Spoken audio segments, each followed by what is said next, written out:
How to hide or show Chrome browser shortcuts. First of all, open any Chrome browser or browser according to your choice. It might be Chrome or Safari.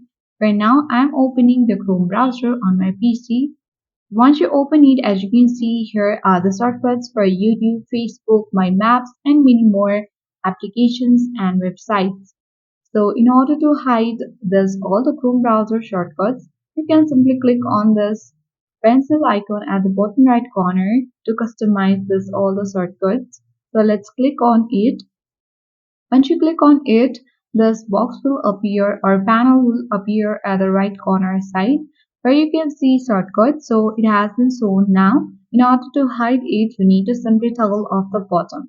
Once you toggle off the button, as you can see that all the shortcuts of Chrome browser has been hidden. If you want to show it, you can simply toggle it on in this way, or if you want to hide it, you can simply toggle it off. So in this way, you can simply hide or show the Chrome browser shortcuts. I hope this video was helpful. If it was, then do like, share and comment on this video. Thank you for watching and see you in the next video.